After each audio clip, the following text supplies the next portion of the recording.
அன்பான நேயர்களுக்கு வணக்கம். இன்று ஒரு அற்புதமான ஒரு விஷயத்தை நான் பகிர்ந்து கொள்ளப் போகிறேன். இப்போ சனிப்பெயர்ச்சி வரப்போகுது.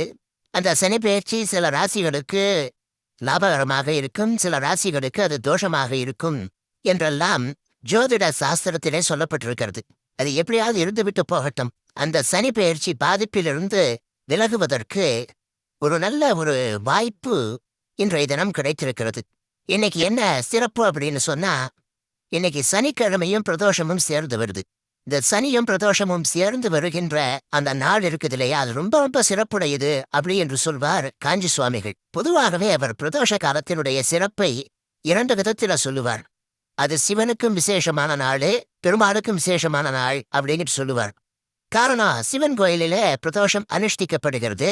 வைணவத்திலே பிரதோஷ காலம்ங்கிறது நரசிம்மருக்கு ரொம்ப ரொம்ப விசேஷமான ஒரு நேரம். அந்த நேரம் இன்னைக்கு இந்த சனி பிரதோஷ காலத்திலே இந்த சனியனுடைய கிரகச்சாரத்தையே, அதாவது தோஷங்களை எல்லாம் போக்கிக் கொள்வதற்காக, அந்த சனி பகவானால் உண்டாகுகின்ற சகல துன்பங்களும் விலகி ஓடுவதற்காக இன்றைக்கு நம்ம அந்த சனி பிரதோஷ காலத்திலே என்ன செய்யணும் அப்படிங்கிறத பத்தி ஒரு சின்ன ஒரு பதிவு இது.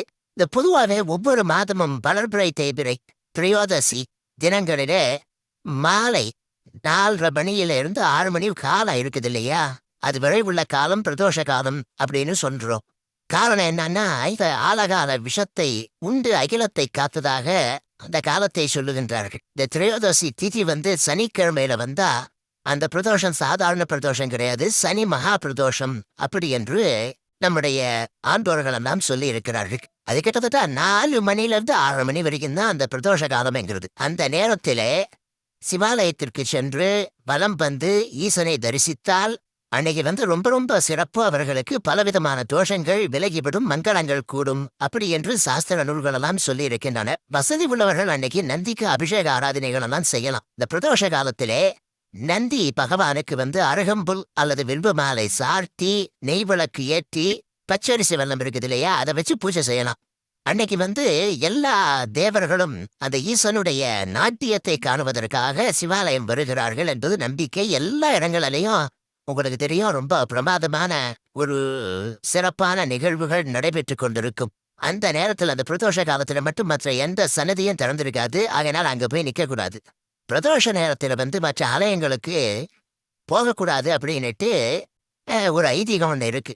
இந்த பிரதோஷ காலத்திலே சோமஸ்கந்த மூர்த்தின்னுட்டு இருக்கிறார் இல்லையா, அவர் எப்படி இருப்பாருன்னா சக்தி முருகப்பெருமான் இணைந்த கோலத்தில் இருப்பார்.